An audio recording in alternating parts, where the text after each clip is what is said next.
بسم اللہ الرحمن الرحیم۔ السلام علیکم ورحمۃ اللہ وبرکاتہ۔ مختلف جانداروں کے خواص اور ان کے طبی فوائد۔ فارسی میں کوزن پہاڑی بکرے کو کہتے ہیں۔ اکثر یہ جنگلی گائے کے مشابہ ہوتا ہے۔ یہ جانور اتنا باحوصلہ ہوتا ہے کہ اگر اسے شکاری سے خوف محسوس ہو تو پہاڑ کی چوٹی سے بھی کود پڑتا ہے، لیکن اس کے باوجود یہ زخمی نہیں ہوتا۔ اس کے سینگ میں جتنی گرہیں ہوتی ہیں اس کی عمر بھی اتنے سال ہوتی ہے۔ جب اسے پہاڑی سانپ ڈس لیتا ہے تو یہ سرطان کیڑا کھا لینے کی وجہ سے ٹھیک ہو جاتا ہے۔ پہاڑی بکرے کی خصوصیت یہ ہے کہ مچھلی سے محبت و الفت رکھتا ہے، چنانچہ یہ مچھلی دیکھنے کے لیے کبھی کبھی دریا کنارے چلا جاتا ہے۔ مچھلی بھی اسے دیکھ کر خشکی کے قریب پہنچ جاتی ہے۔ مچھلی کے شکاری اس کی عادت کو پہچانتے ہیں، اس لیے جب انہیں مچھلی کا شوق ہوتا ہے تو اسی پہاڑی بکرے کی کھال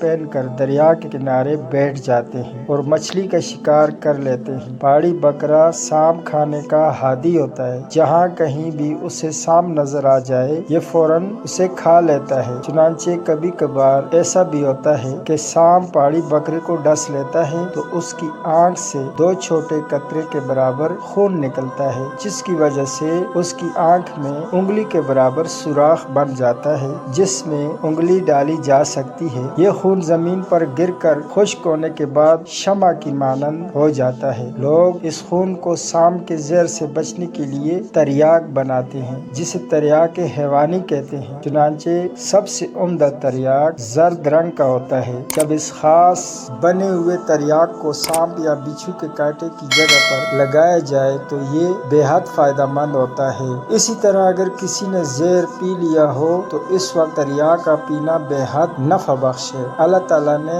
اس تریاک میں زہر کے اثرات کو ختم کرنے کے لیے عجیب و غریب خصوصیات رکھی ہیں۔ پہاڑی بکرے کے سینگ نکلنے کی عمر۔ جب پہاڑی بکرے کی عمر 2 سال ہو جاتی ہے تو اس کے سینگیں نکلنا شروع ہو جاتی ہیں۔ پہاڑی بکرے کی سینگ بالکل میخ کی طرح نکلتی ہے۔ پہاڑی بکرا اپنے سینگوں کی مضبوطی کے لیے سورج کی دھوپ میں تھوڑی دیر کے لیے حرارت حاصل کرتا ہے۔ شیخ ارسطو کہتے ہیں کہ اس قسم کے پہاڑی بکرے کو سیٹی، راگ اور ساز سے شکار کیا جاتا ہے۔ یہ جانور بزدل ہوتا ہے لیکن باروب نظر آتا ہے۔ یہ سانپوں کے کھانے کا شوقین ہے۔ اللہ تعالیٰ نے اس کے سینگوں میں عجیب و غریب فائدے رکھے ہیں۔ لوگ اس کی سینگوں سے موذی جانوروں کو بھگاتے ہیں۔ اس کی سینگوں میں یہ تاثیر موجود ہے کہ اس سے ولادت میں آسانی ہوتی ہے، لہذا حاملہ عورتیں اس سے فائدہ حاصل کرتی ہیں۔ اگر پہاڑی بکرے کے سینگ کا کچھ حصہ ملا کر شہد میں ملا کر چاٹ لیا جائے تو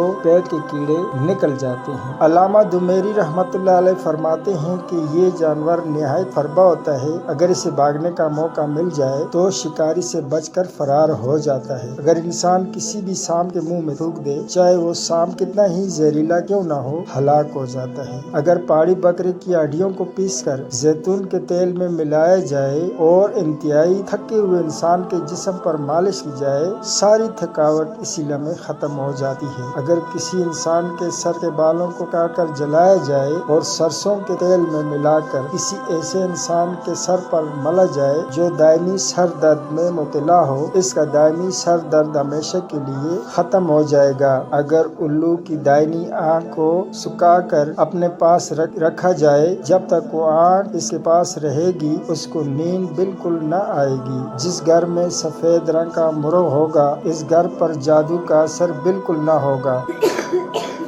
اگر ایک چراغ میں بھیڑیے کی چربی اور دوسرے چراغ میں بھیڑ کی چربی کے چراغ جلائے جائیں، جب تک چراغ جلتے رہیں گے آپس میں لڑتے رہیں گے۔ اگر شتر مرغ کا انڈا کھانا ہو تو اس کی زردی کھائیں، کیونکہ شتر مرغ کے انڈے کی زردی بنسبت سفیدی کے زیادہ فائدہ مند ہے، اور یہی حال بطخ کے انڈے کا بھی ہے۔ بطخ کا گوشت گرم مزاج والوں کے لیے مفید ہے۔ اگر کوئی شخص بطخ کے انڈوں کا مسلسل استعمال کرے تو اس کی مردانہ طاقت میں بے پناہ اضافہ ہوگا۔ اگر کالی مرغی کی بیٹ کسی گھر کے دروازے پر مل لی جائے تو گھر والے ہمیشہ لڑتے رہیں گے جب تک مرغی کے بیٹ دروازے سے ہٹے گی نہیں، وہ گھر والے لڑتے رہیں گے۔ اگر الو کی دائنی ٹانگ بائیں بازو پر باندھ لی جائے تو اس پر جادو کا اثر نہ ہوگا۔